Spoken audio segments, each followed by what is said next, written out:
Alrighty, time to do a video on crankcase breathing. So I'm going to assume that you're either interested in information generally or you've got a problem blowing oil out right here at the back of your pulley. So what do? Well, it's easy. We come over to something like the Zamba breather box recommendations, and we go down and find something that might be relevant. Okay, I've got one here from John at acn.net. Let me read to you. Crankcase pressure comes from combustion gases which get past the rings. Alrighty, so do we continue reading? Absolutely not. See, that right there tells you that John doesn't understand how the freaking motor works. Alright, I've warned you about this. The grand and glorious, the Bergs, the Hoovers, John Connollys, Rabies, people like this, they want you to attend their church. Do not attend their church.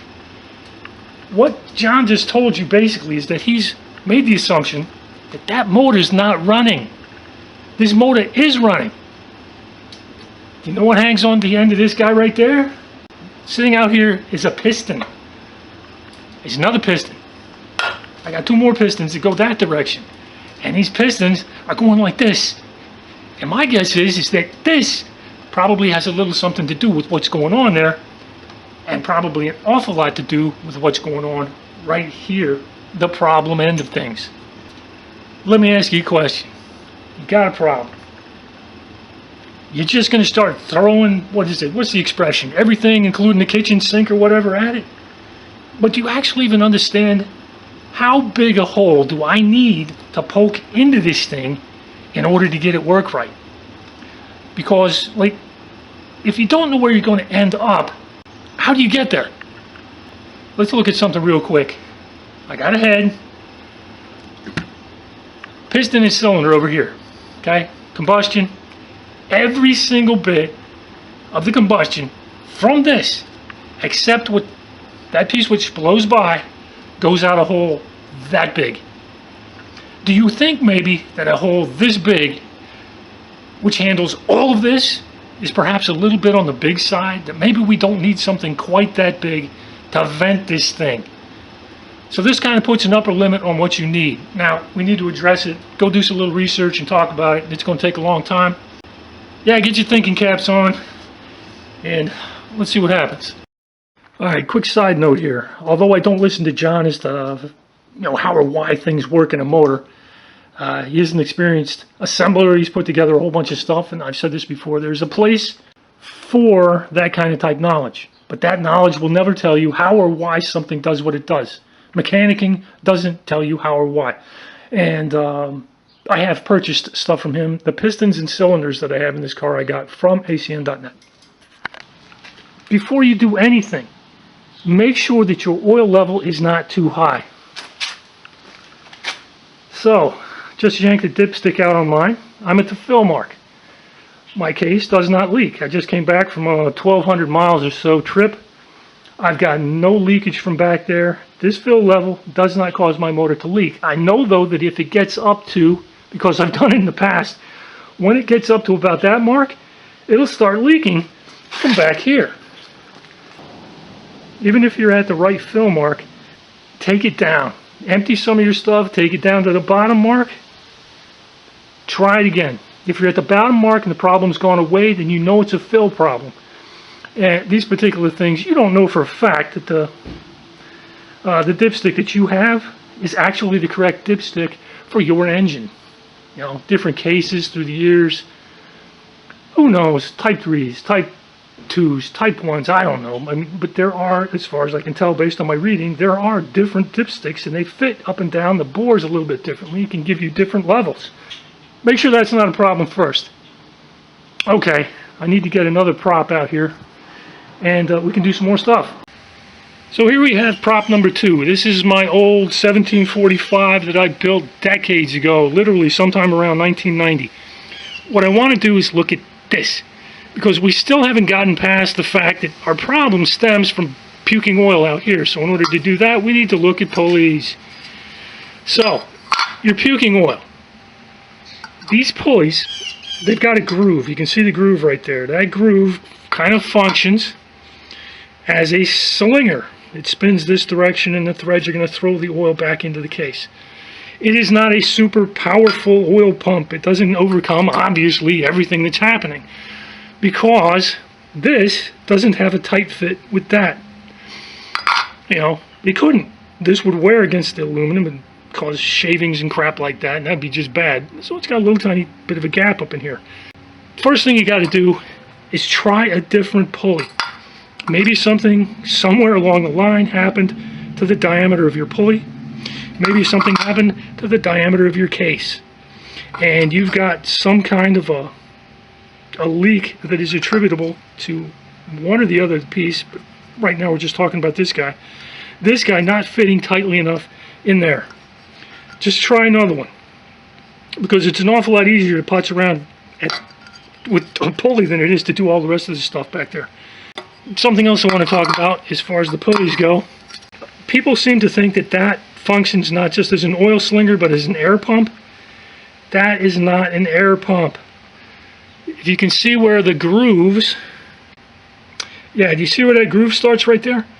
When you have bolted this thing fully in there, that little groove, the start of that groove that you can see right there, that groove does not stick out far enough to actually interact with the air. Therefore, this thing is not an air pump. Alright, I've been reading through the forums and whatnot, and it seems that people have this notion of venting at the source. So, a lot of people seem to think that we've got an awful lot of stuff sourced over here off your exhaust valves. So, why don't we just poke a hole in our valve cover? Or maybe we want to poke a hole in that valve cover, or maybe we want to poke a hole in both valve covers. How about this? I've got an electric fuel pump. Right there. I poke a hole in my plate, my cover plate, right there. More holes. Hole after hole after hole. Do we do it? Do we not do it? We're going to investigate that. Crankcase ventilation. Well, we were sitting there looking at the prop that I got down there in the garage and talking about poking holes all over the place. So how about going to a discussion about crankcase venting, which is basically like, let's poke holes in the thing. So somebody started the discussion. This is probably, what's it look like? 10 years, just over 10 years ago, this was started by somebody who's just like, I got a 2332, about ready to make a build. What should I do prior to putting it together? So, you know, what did the cognoscenti say? First guy, start with the valve covers. Great. We've got a guy telling you to poke holes in your valve covers. This is going to open up a can of worms. Never needed valve cover vents. Terrific. However, this guy does say vents to the full fuel pump location, which I've mentioned. Now we get to this guy, and this is going to be the last example that I'm going to talk about. This is EA All Red. I don't always agree with what he says, but there are times when he'll come up with something that's pretty solid, which is what he's got this time. Anyway, he's got a couple of cars, kind of drag racy type things, high RPM, good volume, as in, like, I don't know what he got, 2 liters, 2.3, something like that. Anyway, he's not running a small displacement motor. Difficult to deal with the problem. And what does he do? He basically says, no valve cover venting. I run a 3/4 inch breather off the alternator stand, which is a good sized breather. It's a big fitting. And my race motors eliminated all of my valve cover vents entirely. All of my oil blow-by issues went away when I did that. So this is kind of like that airplane guy from one of my prior videos who hoover modded his airplane. Problems out the wazoo.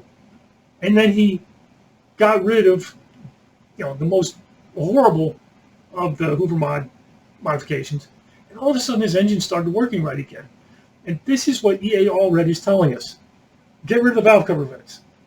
If you've watched my videos, you know I don't run valve cover vents because EA All Red is correct. They are a nightmare. Now, I know that many of you probably have valve cover vents on your engine and they may even be working properly. So there's an expression that is, if it ain't broke, don't fix it. So I understand that you can get it to work, but it is problematic at best, and sometimes you can't get it to work. So I now need to go downstairs and take a look at why it is that it is problematic and that you really shouldn't be doing it. So back down here to the prop. What we're going to do is start here at the front of the engine. Okay, flywheel over here. And let's assume that the main web, that this particular web is constant. All the way up and down. We have completely isolated this particular piece of the case from everything else. Basically, now I've got a piston down here, and I got a piston over there. And let's assume that both pistons are on their furthest travel. Now, if everything is sealed, and I bring the pistons in, what happens to the pressure inside this plenum right here? It goes up. If I increase the displacement, I bring them in, it goes up even more. So you can understand why big displacement causes bigger problems. Now, let's see what happens to the other side. So that side has the pistons doing the opposite thing. The throws are just, they're counter to each other. So as these guys are coming down, building pressure, these are going out, releasing pressure. You've got holes, like here's a hole, there's a hole. You can see there's a window right here that allows stuff to pass. Generally, your oil is going to fill up to here, so you're not going to get a whole lot of air passing through this. And there are also holes back behind your lifter bores, which lead to the push rod tubes. So there's holes here, holes there, just plenty of holes. So the pressure that would have built up as your pistons came in, or the pressure release as the pistons went out, you've now got ways of taking it and passing it between this pile of the case and this pile of the case. So that if this was completely closed off over here, every time a piston comes down, a piston goes up, and the air just goes back and forth. Okay? But, like any mechanical pump, essentially what you're doing is pumping air back and forth. There are inefficiencies, which means despite the fact that you're flowing air back and forth, you're still going to build up pressure. So the question now is, how does the blow-by impact what's being caused by the pistons going in and out? If we think that it's a blow-by problem, well then blow-by had better be a pretty darn significant piece of the pressures that are being created as stuff goes up and down. So as far as blow-by goes, people have a test called a leak down test. And a leak down test would indicate that a really good motor is like 1%. 2% is probably pretty decent, and your typical build is probably around 3. The engines get a little bit of mileage on them. They go to 4, a little bit more, they're down at 5. And a motor that's pretty tired is beyond 5, so I don't really want to go past 5, but we'll assume that we've got like a leak down of 5%. I've got, let's just look at like half the case. And let's imagine that it's a 2-liter engine, just because the numbers work well if you do 2 liters. It's 2,000 cc's. I've got 2 pistons that come down. I have now displaced 1,000 cc's. Okay? If the leak down is 5%, then how much blow-by did I get? Okay, well, if you look at what's happening, I've got 2 pistons that are coming down. Both of these are not blowing by at the same time. You come down. One is going to be inhaling, and the other one's going to be delivering power. So you've got like, one's got blow-by, and one does not have blow-by. So we've got then a 5% and a 0%. Okay, but we're not done yet, because the leak down test is done with atmosphere. We've got exhaust and intake, whatever, in a hot engine. So now the question is, what percentage of the blow-by is intake and what percentage is exhaust? It turns out it's around 50-50. So the air coming into the engine is atmospheric temperature. You blow it by, well, obviously the engine's hot, so you're going to make the intake, which was cool, and make it hot. And the hot exhaust, which is blowing by down in here, well, it's hotter than the case, the cylinder, the rings, the piston. So it loses heat to those materials as it comes out. Well, and that result is, we just kind of take a guess and say it's around 300 degrees Fahrenheit for our blow-by. So I've got a test, a leak down test, that's telling us that at atmospheric temperatures, I've got 5%. But I've got a system which is like dealing with atmosphere on the outside, but it's increasing the temperature to 300 degrees. So how much of a volume increase did I get based on temperature? So to do that, you can't use Fahrenheit, you can't use centigrade, you have to go back to Kelvin. And it turns out if you took like an 80-degree day and 300 degrees, you get about a 50% increase in the volume, just based on temperature. So I've leaked 5%, but the temperature's gone up, so I'm up to like 7.5%. Now, my 7.5% is 7.5% of one of these, not both. This guy's on like the intake stroke, this guy's on the exhaust stroke, or on the power stroke. It's coming from here, not there. 7.5% of the engine in general, but I've only got one firing. So technically we have to cut it in half. That takes it down to 3 3/4%. So I've got this huge volume change. You know, there's 1,000 cc's over here. And to that 1,000 cc's, I'm adding 3.5% of the 1,000. Or in other words, about 35 cc's. As a percentage, that 35 cc's is significantly, well, that's obviously less than 5%, making it not significant, which means that your blow-by, the pressures caused by the blow-by are not significant. The problem is pistons going in and out. This is what I said. You have to know that the engine is running. Let's see what happens next. So I've got two coming down here. I blow from this side to that side. This guy's pulling out. This stuff doesn't then get isolated from this particular piece over here. What's going on over here? Let's talk about kind of under separate cover, because I think I need to move the case around a little tiny bit. So we need to talk about what actually happens out here. So we've got holes like this guy right there. Okay, this one. And this has a corresponding hole on the other side. Look at the holes that are between these chambers and this chamber right here. So we look down here. This is, of course, oil. There's only one tiny hole right there. This area, however, is the airflow area. Notice that this web on this side, there's no hole until you get to right there. Little teeny crack. Nothing, nothing, nothing, nothing, nothing, nothing. Anywhere. All the way back through here. Little tiny crack right there. Nothing. Look at the other side. I got a big crack. I got a little tiny crack. Little tiny crack. And then nothing. Okay. So what do we get over here with the big crack? Well, it's going to bleed off some pressure. Obviously, the blow-by has got to go out this side right here, but it's going to be blowing pressure and excess volume due to the fact that the pistons are going up and down, and the fact that you can't get the air back and forth sufficiently, so it's always going to produce a little plus, a little minus, a little plus, a little minus, coming through that hole and that hole right there, which correspond to that little hole, that little tiny crack right there. We've got air coming out here. This air is, of course, going to be laden with oil. So what do we see immediately outside? A little crack hole right there. That's your distributor. Okay, got more stuff down here. It just kind of dribbles down. And we've got a shelf right there where you put those two little washers and the bottom of the spindle drops in.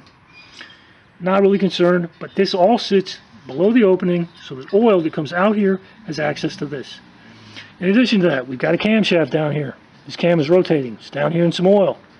It's going to be spinning. Which way does it actually spin? Oops, sorry, my bad. It actually spins this way, so that it pulls oil down and it slings oil up. So we look at where it's slinging the oil. It's going to come and sling oil this direction. Do you see that right there? You see all of this stuff down in here. All of this little wall and window right here is designed to keep the oil that would ordinarily be shooting right straight up into this hole right there from going straight up into this hole. Alright, people are going to tell you that this guy right here is a blockage plate so that the oil that is slinging off your cam gear can't go up that hole right there. But the cam gear's blocked. It's already got this guy right here. This is not for blocking that. This is an oil-air separator. I'll get to this in just a sec. Now, in addition to that, what else have we got? Well, the air, generally speaking, has to go out that hole right there. So let's take a look at this side of the case and see what's going on. Alright, with the crankshaft in place, we can now see that a cam gear sitting down here, flinging oil. The oil that would go up and out is caught by that little piece of the case right there. The oil that otherwise would come out catches the drive gear. The drive gear is going this direction, so what oil gets caught there gets brought into the interface between the cam and this. So we got some lubrication for this guy right here. The air pressure that's on this side is now to some extent blocked by this big assembly right here. So the air is now pushing down this hole. Let's take a look at what happens now. Okay, having blocked the hole, I had to get the crank out of the way. Too hard to explain. Too heavy. Anyway, with this blocked up by a big rotating assembly, we now go down this particular hole right here. I can go up, as you can see. I can go up that way. But there's also a hole. You see my finger right there? It's also a hole. Obviously, it's going to go both ways. Now, what we're trying to do at this point is separate oil from gas. If I pull the oil out, well, it's got to drain. So isn't it nice that we've got a nice big hole that we can drain the oil through right there? The oil comes down, drips onto this stuff, comes down here, they all drip down, comes down here, runs to the sump, runs back. Great. So we've handled the oil. But how is it, and I can't believe that people don't understand this, they keep asking questions about how to orient this thing. Okay, this thing can be oriented 8 ways. So let's take a look at the 8 ways. There are 4 with it oriented, you know, the little holes are pointed down. And then there's 4 different ways with the holes pointed up. So let's take a look at all these things. Now, to do this thing, you need to understand the principle of what this thing is trying to do. This is what's called a centrifugal or an inertial separator. It is the standard way of separating oil from gas in these engines. It's not just a Volkswagen thing. All automobiles do this. They use inertia to separate. So, if the gas is going that direction, I want the gas to come over here, and we want the inertia of the gas to pull the oil with it that direction. The gas is going to cut the corner. The oil, being denser, is going to want to keep going straight. Thus, the oil smacks into the back and runs down a hole. The gas gets to come up. Alright, so how do we maximize oil and gas separation? Alright, let's take it, look at it like this. Okay, the air is going in that direction. Am I turning much of a corner to come up and do this? No, so that's a bad one. Same thing here. The air comes up, doesn't turn much of a corner. It's a bad one. This is the worst of all. The air comes that direction and just simply goes shooting right straight up with all of its freaking oil load right up into the alternator stand. People talk about this one all the time. So what do? That doesn't work. That doesn't work. We do it like this. Now the air coming through has to do a right-hand turn. Basically 180. Comes out, comes up. Out, up, out, up. Does a sharp turn, dropping the oil load. How do we know that we don't do it this way? That argument already did it. This argument already did it. This argument will cause you to do a turn. That's just going to let the air go right straight through. What makes us say that this way is better than the other way? Well, if you got a drain, wouldn't it be nice if your drops came out and were big globby globs sitting at the bottom of one of these things? That way, when obviously you're trying to drain the oil back, the oil would come down, run down to the bottom, and then drop off in big globs. And the bigger the glob is, the easier it is to get it out of suspension.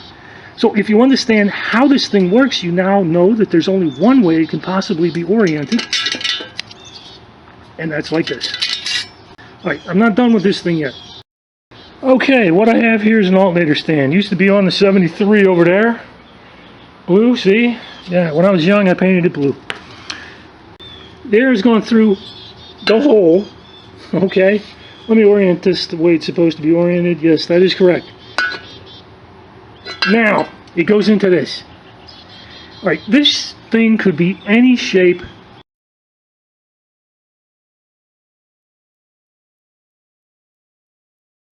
Additionally, look at the orientation of these things right here. Notice that this one's longer. Okay? If you've ever seen how these things fit, you'll see that in addition to this one being longer, that the center line of these guys is actually pushed this direction.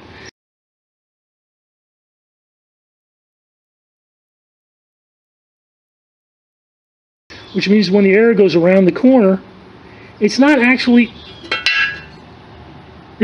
centered in the middle of this. It's off-center.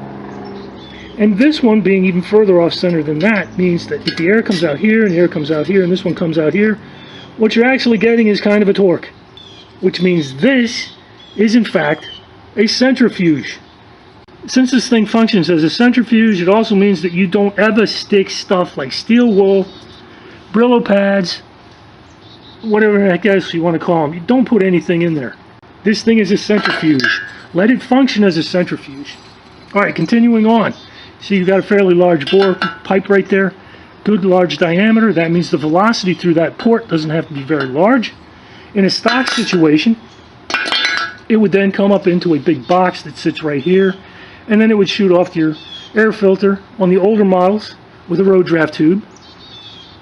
Or in like 73 and newer ones, like my car, they didn't have road draft tubes. They simply vented completely up to there. They had a slightly bigger box. I think it was designed to slightly separate a little bit more air oil, forcing more oil back down. But that is then the stock system. Alright, here we are once again at this particular prop. We've got a hole there and we got a hole there. And why doesn't it work? Well, as I said, your problem is not crankcase pressure. All of these holes and whatnot in the case, we'll get to it a little bit, we can improve it, but they're good enough to vent a stocker. They're good enough to vent my 1745. They're good enough to vent that 2-liter over there that I used to have in that car.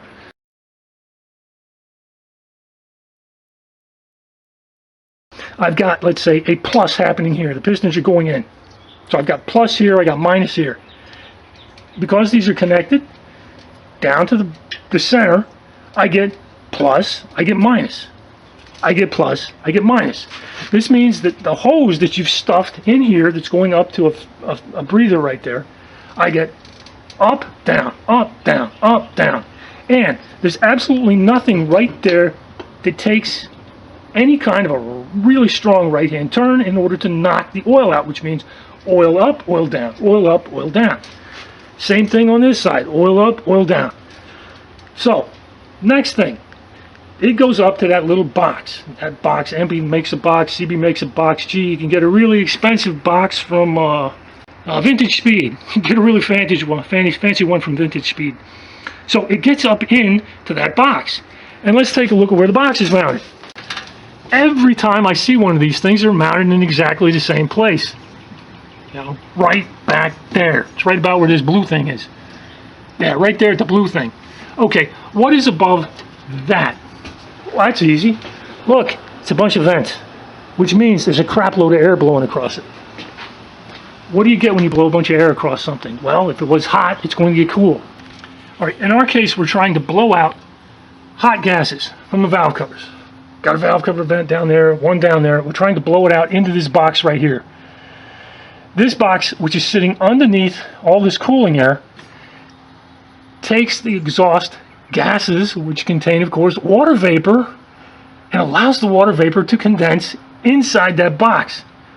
So I take plus, I take minus, and I do it a whole bunch of times.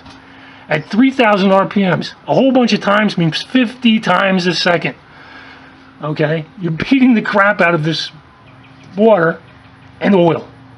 It sits in a box that's not designed to separate anything. Look at the box. It doesn't separate. It's got nothing for air-oil separation. So what do you think happens when you take a whole bunch of these oscillations and you combine oil and water? I would imagine that you get a great big pile of foam. And since, generally speaking, that box is the way you're getting rid of your blow-by, it's generally taking this foam and kind of pushing it up into the filter media that sits inside the box.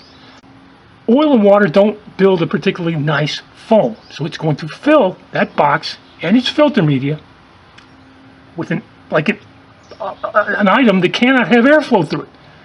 Your pressure goes up, you start puking oil down here. And I know you're thinking, well, EMPI, CB Performance, and Vintage Speed would never sell you something like that. That would run, allow your engine to run that piss poorly. Well, if it doesn't do exactly what I've said, then there's no way I ever would have been able to find a video that shows it. And unfortunately, it was extremely easy to find a video that shows exactly that problem.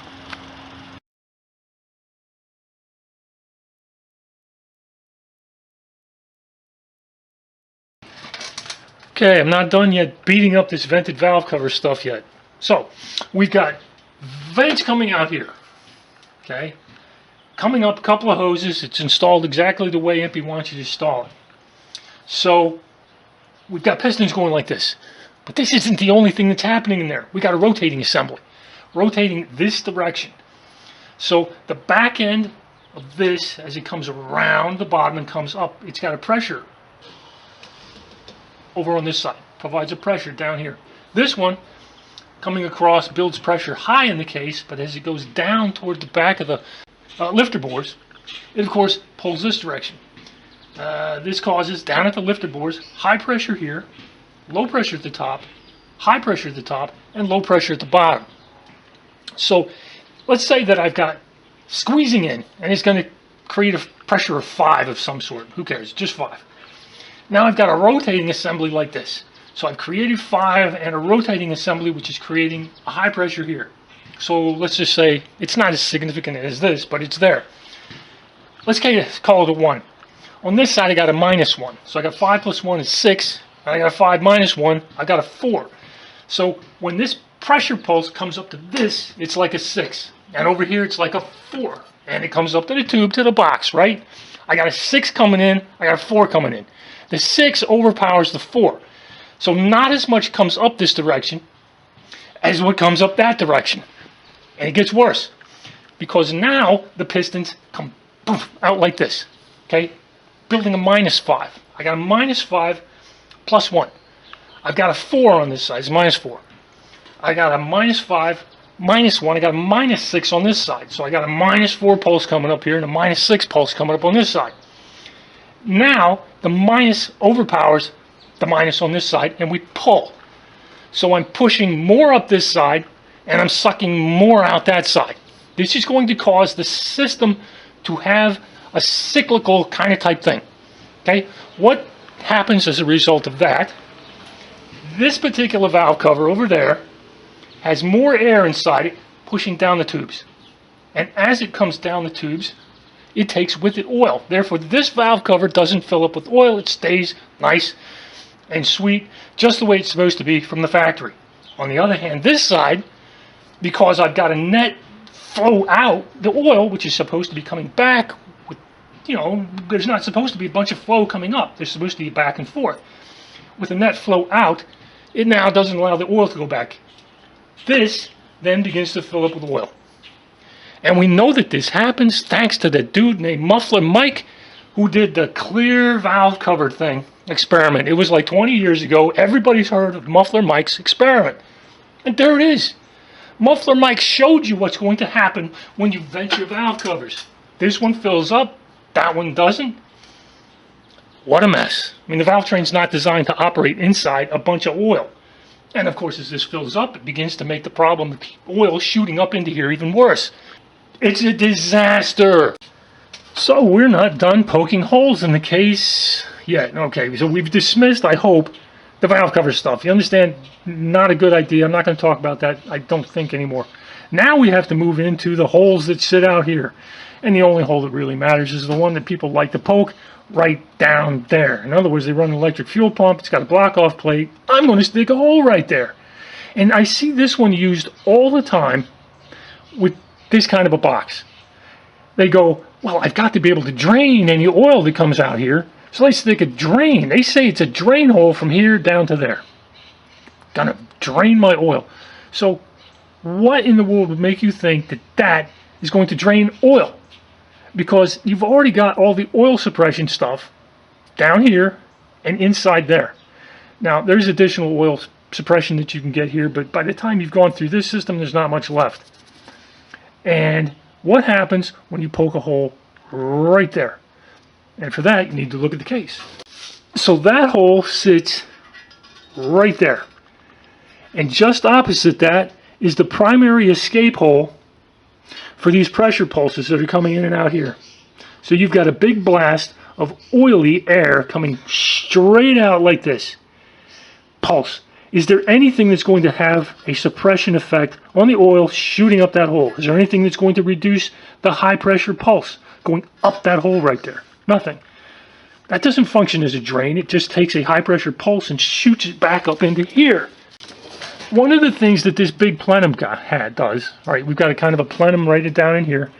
It slows everything down, allows things to settle out. You've also got a plenum down in here. I'm going to open this thing up in just a second, but there's a plenum down in here. You've now taken a high pressure pulse and you're just beating the crap out of everything that's in here.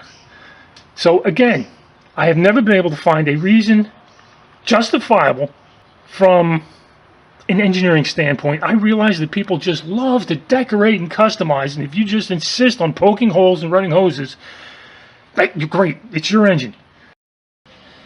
Alright, I'm not entirely sure when I got this thing last sealed. It was whenever I did this thing right here, which I get the feeling was 2018. So it's been about 6 years, and I'm pretty sure it's 9,000 or 10,000 miles. And it is effectively a zero maintenance system. I don't like to do maintenance, so given that I don't like to do maintenance, you pretty much know I have not gone in there. So let's see what's in here. Anyway, and for those of you who don't know what's in here, hey, congratulations, you get to see what's inside one of these things. So, here's how it all works. Alright, that hose that people like to stick into the bottom is going to be blasting stuff right straight up and down and through here, agitating the crap. Anyway, there's this big plenum right here, and of course that slows things down. It allows oil to drop out, but you've now agitated it with a bunch of stuff, so we've gone through that. It goes through a bunch of lefts and rights, so as the air comes up it has to make a turn. Again, this is an inertial way of like taking the oil out of suspension. We have another turn, more inertia, and then it comes out. In addition to like altering the inertia and forcing the oil out of the system, it kind of acts as a muffler as well. It kind of damps those pulses a little bit, so that by the time you get up to the top here, the pulse that's coming out is not as strong as the pulses that are coming through this system back down there. One of the things that causes pressure back down in the case is the escape velocity of the system. So the higher your escape velocity, you have to accelerate the gases leaving. That requires higher pressure. That pressure is of course found back here. Lower pressures, lower escape velocities, lower pressure back down there. Bigger hole, lower pressure.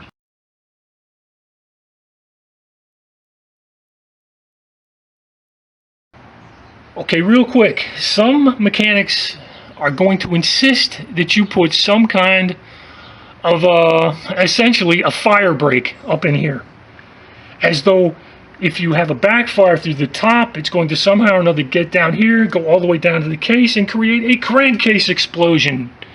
Alright, I don't want to spend too much time with this. Let's just sum it up with 2 letters. BS.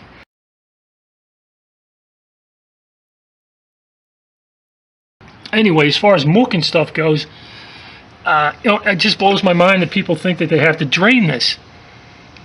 You've got plenty of drainage. All it has to do is fill up a tiny bit and it'll go right down the stock hole. So don't concern yourself with draining it. Not important.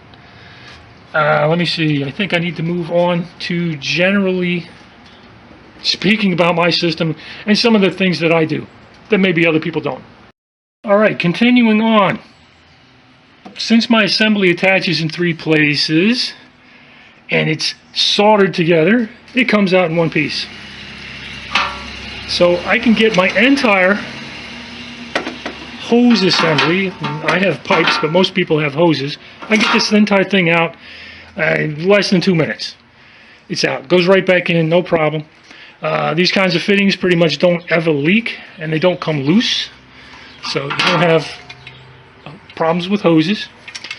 Again, this particular thing, since I installed it, which was, again, I think 2018 or something like that, I've never cleaned it. Okay? How's that pinky look? Look pretty clean? Let's see what's down in here.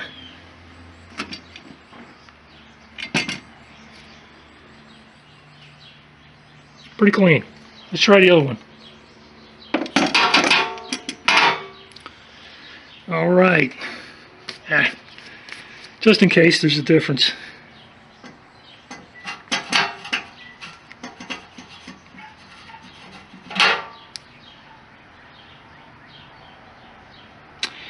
Yep, that's pretty dry. There's not an awful lot of oil running down this system. How about the one in the middle? Let's clean the pinky off again. Clean the pinky off again, right there. See what happens at the center.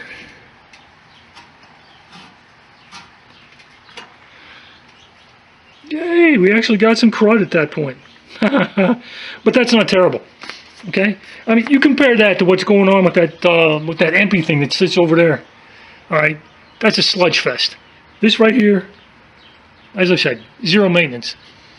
Alright, I come up like this and I come to the middle, I go down and I split. And I had a guy, probably not a subscriber, but he did ask, that seems overly complicated. Lots of people just simply vent by going from here to over there.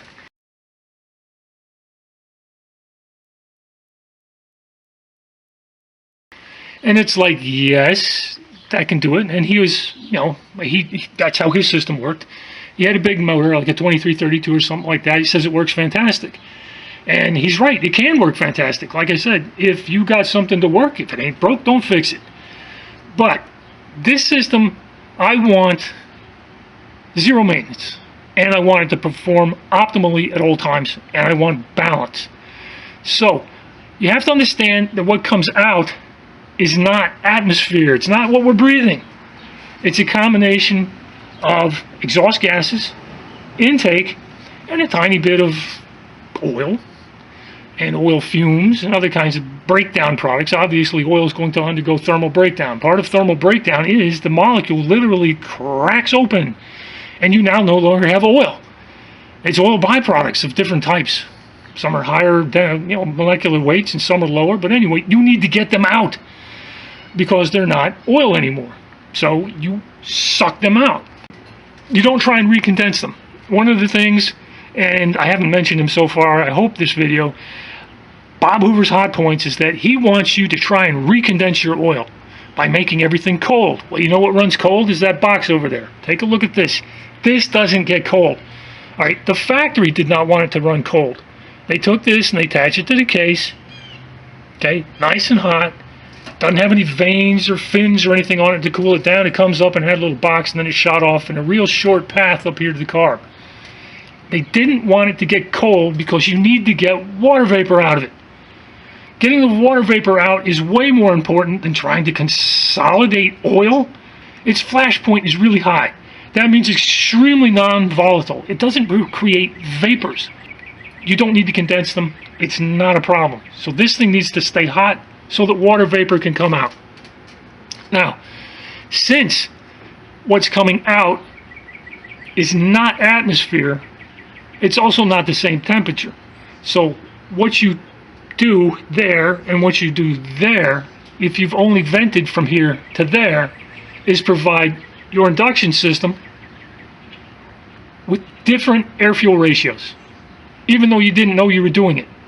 This stuff coming out of here, plunking into there, has pulled out some oxygen, which increases it and makes that system run richer than that side over there.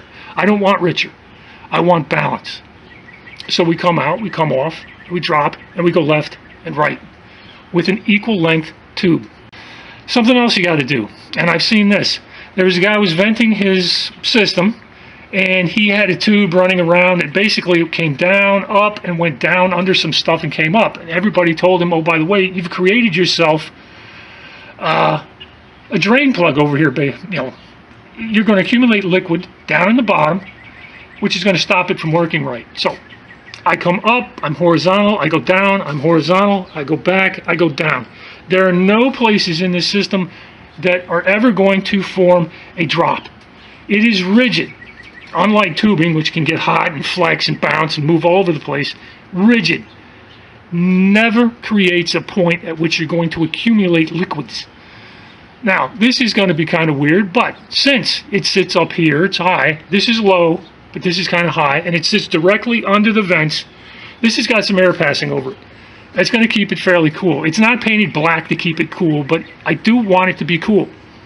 The air that's passing through can lose heat to this, so that when you suck in, rather than getting a low density blast of stuff from this thing right here, the density is a little bit higher. There's going to be a penalty from power. I had one of the airplane guys ask me about this. He says, does that cost you power? It's like, yes, it does. Okay, it's displacing some oxygen, but if it's warm, it displaces even more oxygen. So I try and cool it a little bit. One of the other side effects of cooling it is that you can conceivably get a little bit of the water vapor to condense. If I've got water vapor condensing in here and it's balanced, I can suck that water vapor up, and I've got a mild water injection system for doing this. That helps prevent knock. Something else to consider when you've got a breather going only to one air filter, okay? You don't have constant vacuum being pulled through this filter. You've got a firing and a firing, and then it stops, and you go to this side. You get a firing and a firing, stops, it goes to this side. So there's not a constant vacuum being applied to your port from one carburetor. And the factory, if you're trying to implement what the factory did, they ran it to a center mount carburetor, and you got all 4 firings through one hole. So in order to get all 4 firings, you need to split. And you don't have to necessarily do it this way, but I told you my reasons for doing it. You split. I now have 2 vacuum pulses from that, and I get 2 vacuum pulses from this. And the nice thing about the vacuum pulses is they're based on the duration of your intake at the camshaft. So, stock cam's got about 270 degrees. I think the 050 number for stockers around 240. So 240 degrees, there's going to be some vacuum created by each of these, which gives you some overlap. So there is, assuming you've got all 4 of them hooked up, there is a constant vacuum being applied on my system right there at this joint. And so I would say that this, although more complicated than a single pass, is, it's the far superior system. They're going to tell you oil lowers octane. Yeah, it sure does. Oil's got a very low octane number. However, Mr. Mechanic doesn't do math. Rule number 2, if you can't do the math, you cannot understand the physics, you can't understand the chemistry, you don't understand the engineering. So since Mr. Mechanic doesn't do the math, he thinks that if you do something like this, you're burning oil, you're going to knock. However, at Scotty C's channel, we do the math. So here's what happens. Let's say that I take my motor and I run down the road for 1,000 miles and I get 25 miles to the gallon. That means I've sucked up 40 gallons. 40 gallons is 160 quarts of gasoline. I pull my dipstick down here, I check it, wow, I used a quart. So I've got 1 quart for 160 quarts. It's a pretty low percentage. Ooh, I'm burning oil, gonna make you knock. But for low percentage adds, it's real simple math, and the real simple math means that that oil added to that much gasoline. Let's assume that the gasoline was 89 octane. That much oil into that, assuming that the oil has a minus 100, you get that minus 100 octane. And yes, it's down there, it's way down there. Minus 100, 1 quart added to 160 quarts of 89. Going out and dumping in there reduces your 89 octane to just under 88 octane. That's all that happens. Now, I want you to think about this. Does your engine use oil while it's simply running down the road? Of course it does. So you've already reduced your octane by simply turning it on and running. It's going to pull oil in there past your rings. Intake, up through the rings. You're sucking oil up. So who the heck knows how much you've actually dropped? But I will tell you this. 1 quart per 1,000 miles is extremely high usage. Now, I just went down the road with my daughter for, it was like 1,100, 1,200 miles. It's been about 1,200 miles. I also did a trip down to Tallgrass. Add it all up, I probably got 1,600 miles, and I had just recently filled this thing up to the fill mark. 1,600 miles. Now, I haven't pulled it out. Let's see what we got.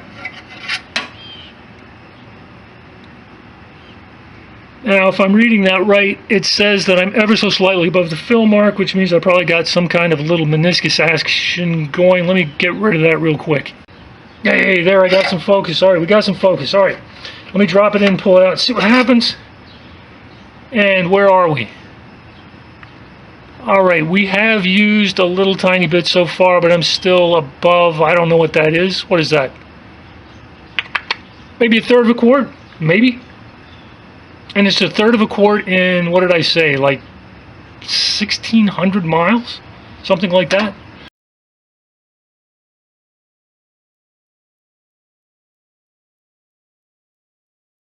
So my own personal oil consumption is extremely low. Again, I'm pulling more oil out by doing something like this. Well, while I'm back here and staring at this thing right here, let's talk about one other way to keep oil from slinging out from behind here. And it's called a sand seal. So yeah, you can put a seal on there that'll pretty much lock it up. I have seen them. You've got to have a special bit of work done to the back of these, but generally speaking, you can buy pulleys that will work with either the bolt ends or the machine ends. Now, as far as sand seals go, you may, hopefully not, but you may encounter somebody who says, oh, if you close off that with a sand seal, you need to pump some air into the motor because this thing was designed to be an open crankcase ventilation system. It's an OCV instead of a CCV, which is a closed crankcase ventilation system. These people don't understand the definition of an open system versus a closed system. This does not define open versus closed. This defines what's open versus closed. If everything that comes out of this engine goes over for the carbs, this is a closed system. If anything, like a road draft tube, sends stuff out to the environment, it's an open system. This little hole, this crack, this thing down here, does not define it. You do not need to pump air into the system. I've also had people spewing over there on the internet saying how, you know, you've got to pump some air in order to get the blow-by out. And that's about as asinine a statement as I've ever heard. Because you know what comes along behind the blow-by that you need to get out of the system? More blow-by. Don't need to put anything in there except more blow-by. And the blow-by that's in there will go out.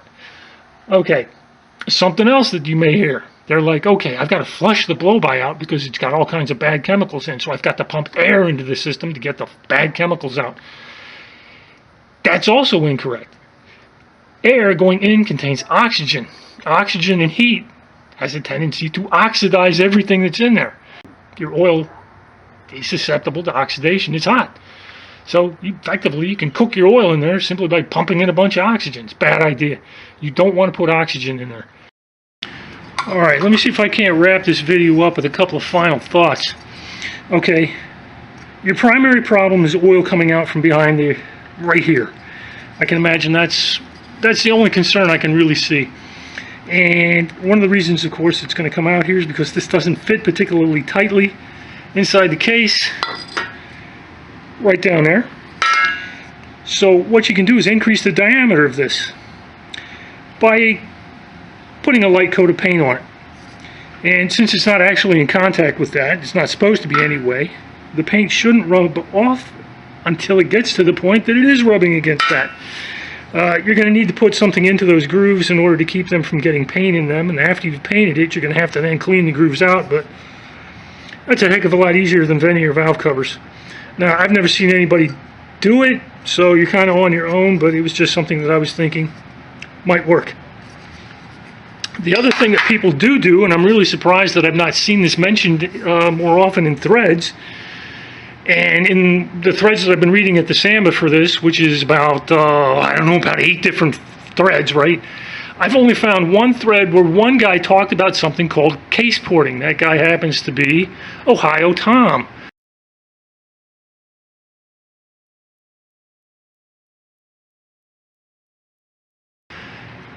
And what you do basically is you want to get the air to flow back and forth. And there's not a whole lot of gaps in here. I mean, you've got a hole here at the top, matched by a hole at the top over there. You've got the holes down there where my fingers are, you know, over here, over there. And you can open these things up a little bit by just doing a little bit of grinding. And it looks to me like there's plenty of flashing right down in there that could be pulled out. There's a little bit of flashing down in here. I don't think that you should actually go too terribly crazy with the back. edges of these supports. Let me show you what the back side of this looks like. Yeah, you can kind of see that. There's a ridge down this thing right here, and you might be tempted to take that ridge and get rid of it, but it appears to be very purposefully placed in there. I would recommend that you not do that. But there are other things, like there's a very sharp edge right here and a sharp edge over there, and of course this hole down in here. You don't need quite as much metal back down in here, right? Because you know when you run a stroke or crank, you end up coming in here and ripping out the bottoms and the tops of these things. So why not clean it up a little tiny bit down in here? But anyway, just like you would port a head, an intake, you can hide this out a little tiny bit. And it's known, but I don't understand why it's not pushed a little bit more. It is, however, something that you need to do before you bolt it all together. Well, this is what it cost me to make my little pipe system right there. Now, I already had a torch kit, so if you took the torch kit off, I'm down to about $70 for all the piping and whatnot, which isn't particularly terrible. And I mentioned Vintage Speed. They make one of these guys. By the time you get that to the door, it's about $300. There ain't no way in hell I would ever buy anything like that. They make one that mounts off the alternator stand. Again, it's incredibly pricey, but at least it's doing what it's supposed to do at the place it's supposed to be. Anyway, CB makes one of those guys, and I just told you what I think about those. Empty makes it. Just because it's empty doesn't mean it's any worse than that. They both got the same problem. This is Gene Berg's version of what I have, and believe it or not, as simple as it looks, they want about $300 for that. So yeah, that's not gonna ever get onto anything that I'm doing. Anyway, here's the empty version of what I got, and I wouldn't buy this. I don't like the way it attaches. You see, you got your screws that are along this edge. There's nothing to pinch the cover down right over here, and get rid of this. This is stupid right there. This is the one to get right here. Now, do you see how they've got two holes up here? I would not do this. You need one exit and one exit only. Just a big, large diameter exit. The hole that I've got flows more air than either of these two singly, and it will flow more air than these two combined. Just do a measurement on the cross-sectional area of the end of it. That particular hole, either one of these things can be enlarged to take an NPT 5/8 inch internal diameter fitting, which is why I had that tap right there. So anyway, let me leave you with some closing thoughts here. One, don't bend your valve covers. And two, it works on my engines, it'll work on yours. Can't say it better, yeah, you all read. Anyway, I'll do more later. Bye.